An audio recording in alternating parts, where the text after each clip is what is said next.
Okay, we'll take a little shot at what the drain bolt looks like. I mentioned it's kind of strange.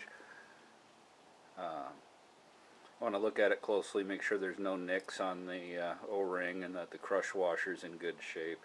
They can be reused, but if there's any doubt at all, just go ahead and replace them. Also, you can see it's kind of a funky, strange design with the threads way up in the engine, so we want to be careful about putting it in to use a torque wrench. I wouldn't want to strip that sucker. I think he'd be in a world of hurt. And the other thing I wanted to mention is I found spec for oil change with a filter is like 3.7 quarts or something like that according to the manual. But I found if you lift the front end and let it sit for a while, you'll get quite a bit more oil running out of there. So while the oil's draining, we'll go ahead and get access to the air filter. Let's grab the seat release there and toss that out of the way. Then you've got a couple of spring clips to release there.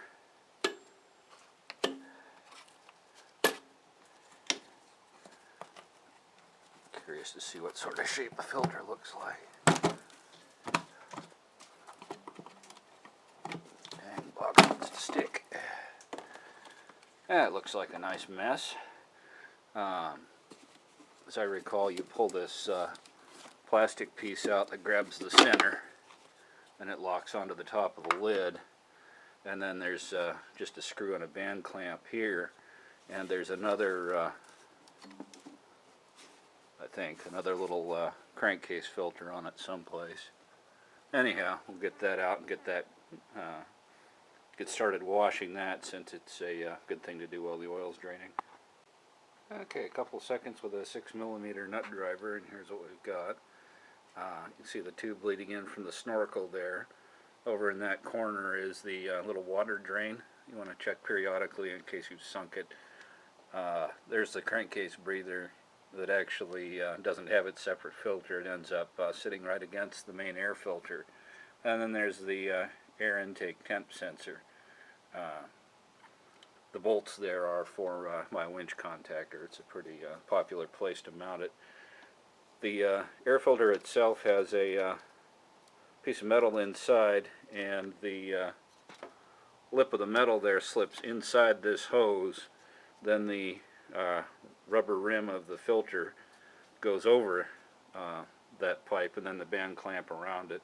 It's really critical that you get everything sealed properly when you put it back in. Of course, having the gunk that's in this filter make it into the engine would be bad.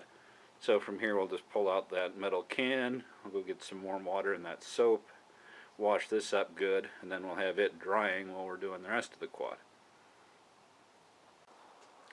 Okay, back from kitchen sink literally like 2 minutes later. This is what that filter looks like brand new.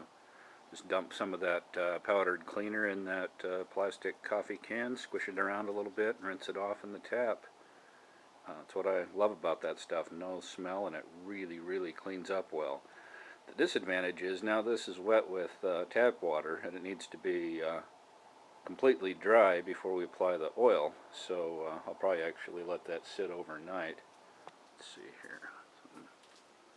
Looks like a good spot to hang that, let it dry. So next I'm going to drop my lift here, get this thing back on the ground, and we'll put that drain bolt back in. Since this is kind of intended for beginners, I'll mention that never screw a fastener back in and not tighten it. You could get distracted by something and forget to do so. So always grab ye old torque wrench and have it set up so that you can put the fastener in and tighten it immediately, and not forget. The torque for that drain bolt, by the way, is 25 Newton meters. So we'll go ahead and set up a torque wrench, snug that bolt back in, and then we'll move the drain pan around to the other side so we can do the filter. Just now that the drain plug's back in, let's take a look at the oil filter housing there. Basically there's a 12mm nut on the end. I believe the tightening spec is 18 Newton meters. Don't quote me on that, I'll double check here in a minute. Anyway, behind the lid there should be a spring, a washer, and the filter element. And one of the other things people commonly do is accidentally throw away the washer. It tends to stick to the filter. So we'll have a look at that here in just a second. Okay, so here's our handy dandy oil filter.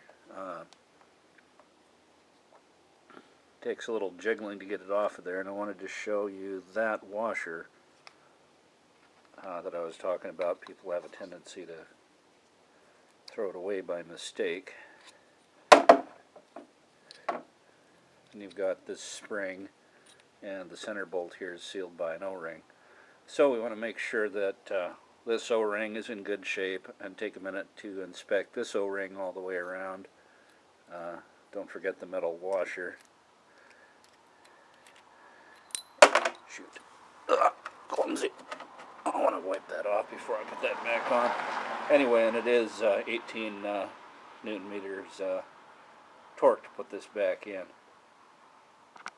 Okay, as long as we're in the mood to drain some fluids, we might as well do the rear drive. Only holds like 2 ounces, 3 ounces of oil.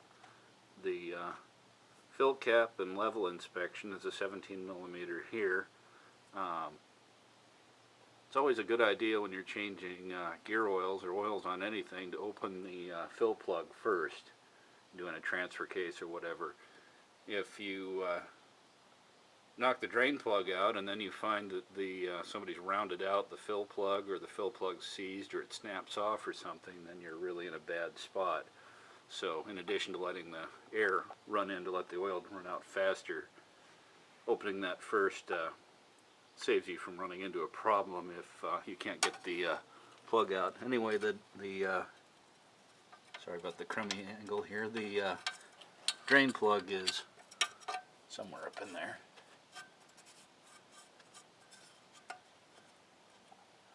Oh, there it is, right there. A 10 millimeter socket right up in the skid plate there.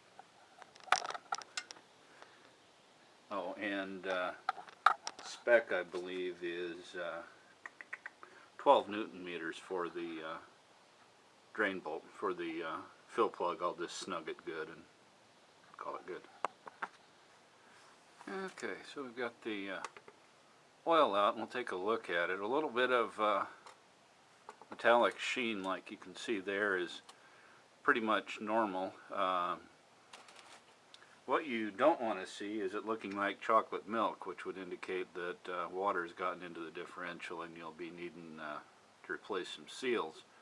Of course, before you put the drain plug in and the fill plug again, don't forget to take the time to inspect the seals on both and clean the sealing surface. Then it's just a matter of filling it with gear oil until it's up to the bottom of that opening. I really like to use this. I wanted to show a little shot, just a baby bottle with a zip tie and a piece of fuel hose on the end is really, really handy for smaller vehicles like this.